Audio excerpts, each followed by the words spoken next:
This is section 2.7, part 3, where we are going to continue to graph absolute value equations. The first absolute value equation we are going to graph is going to take the form y equals a times the absolute value of x. Alright, so we're introducing this value of a that comes in front of the absolute value bars.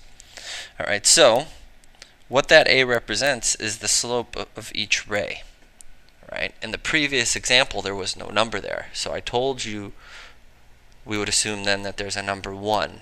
Alright, so the slope was 1, so we went up 1 over 1. Right? And that you could see that here. Alright, there was no number up here. Alright, so when we plotted our vertex, we went up 1 over 1. We moved that, pretended that was our slope. In the next two examples, there's going to be a number here. It's not going to be 1. It's going to be something different. You're going to see a positive value of a.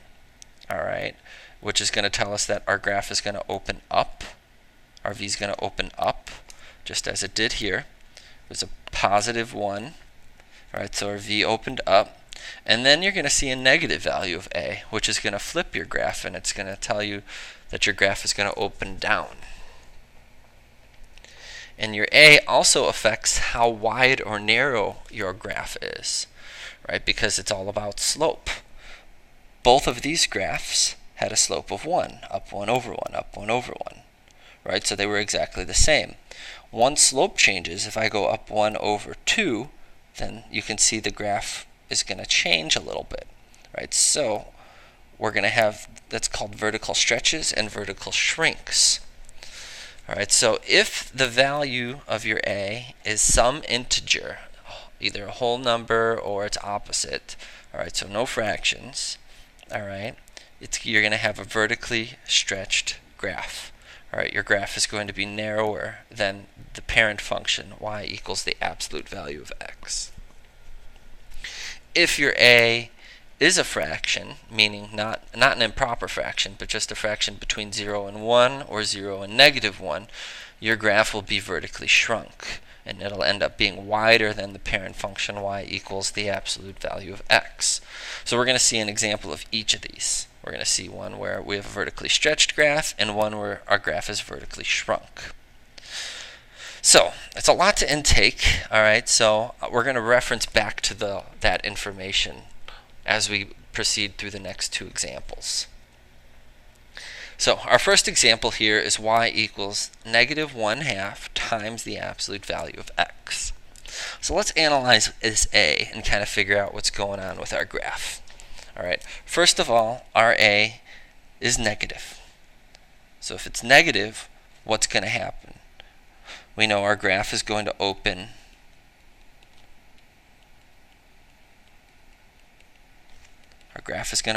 down, right? And also, we want to take the absolute value of this. So what's the absolute value of negative 1/2? Well, it's positive 1/2. So what does that tell us? If I go back to this chart, is 1/2 greater than 1 or is 1/2 less than 1? 1/2 is less than 1, so we know our graph is going to be vertically shrunk, so it's going to be wider than our parent function. So thus, it's going to be a vertically shrunk graph, which means it's wider than our parent function. Alright, so first thing we want to do is plot our vertex. What is our vertex? So if you remember from the previous part to section 2.7, we saw the equation y equals x minus h plus k, where our vertex was h comma k. So let's compare this form and this form. There's an x minus h.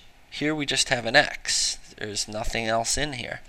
And then there's a plus k, and we have no number over here. So if both of those numbers are missing, it's just like having an x minus 0 plus 0.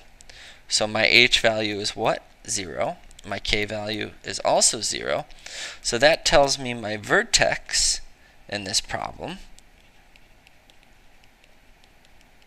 is 0, 0. So I'll come down and plot 0, 0 on my xy coordinate plane.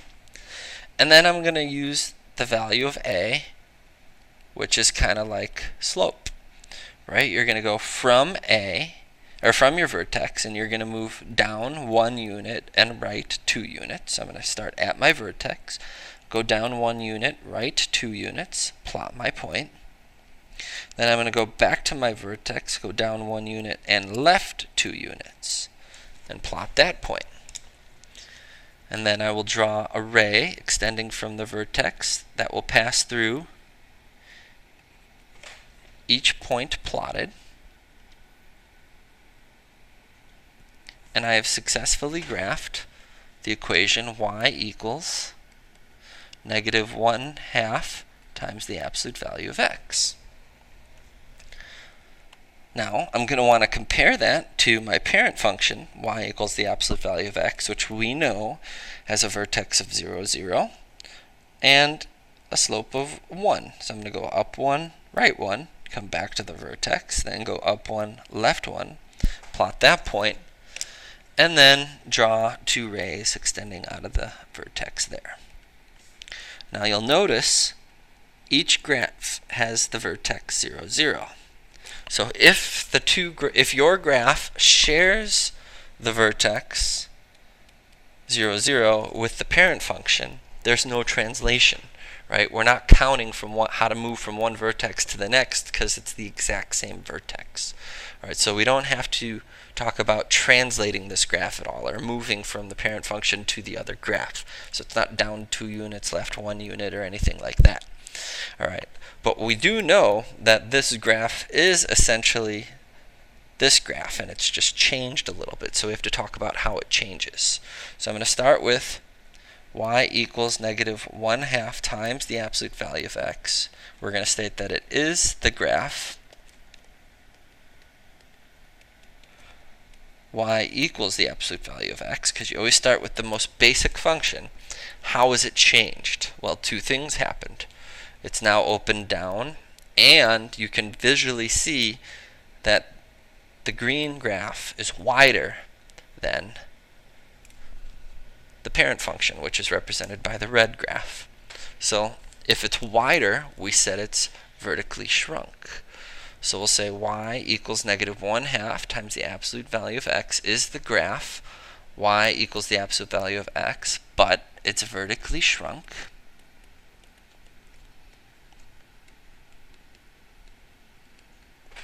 So that tells us it's wider. And then, all right, reflected over the x-axis. So that last statement, reflected over the x-axis, you will always use whenever the graph of your absolute value function opens down. All right, in order to state that verbally, you would say reflected over the x-axis. And this graph is done. This problem's done. So let's go down to the second form. All right, now we've got y equals the absolute value of x minus h plus k, where we know, I'll make sure we're in red, our vertex here is going to be h comma k. And remember, this h is always going to be the opposite sign of what you have in the actual equation. And that a is the slope of each ray. So we're given a problem, y equals 3 times the absolute value of x plus 2 minus 1. So we can quickly identify the vertex which is, we see positive 2, so we know they're opposites, so it becomes -2, and then -1. So that's my vertex. And then we see a equals 3,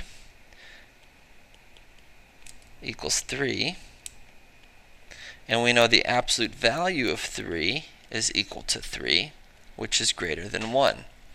So what does that tell us? If our value of a is greater than 1, let me scroll back up to this table here. If it's greater than 1, it's vertically stretched. So we know our graph is going to become narrower than the parent function. And we'll get a visual of that in a second. Alright, so we know it's going to be vertically stretched. So let's graph it. Alright, we're going to plot our point, which is -2, -1, and then just move according to your quote-unquote slope. So starting from my vertex, I'm going to go up 3 units, so 1, 2, 3 units over 1, because this is like 3 over 1. Then I'm coming back and going up 1, 2, 3 units and over in the opposite direction 1. So one's right, one's left. And now we will draw our rays.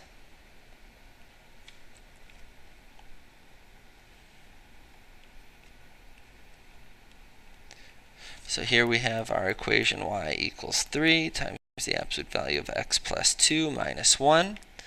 Now we will graph our parent function, which we know has a vertex of 0, 0. Each ray has a slope of 1. So here's our y equals the absolute value of x. So we know the graph that of the equation given to us is the same thing as the graph y equals the absolute value of x, and then we have to state how it's changed. So y equals 3 times the absolute value of x plus 2 minus 1 is the graph y equals the absolute value of x. Alright, but how has it changed? Alright, we can see that there is some translation, right, because our vertices are different. We know it's vertically stretched as well, and it's vertically stretched by a factor of 3. So that's what we have to state. So we've got a nice beginning here. So we'll state that it's vertically stretched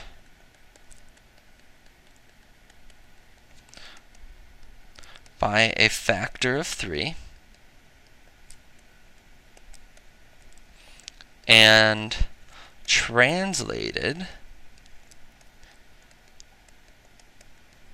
How is it translated? So you're going to start at the vertex of the parent function and move here. So we have to go down 1 unit, left 1, 2 units. So it's translated down 1 unit and left 2 units. And we're done.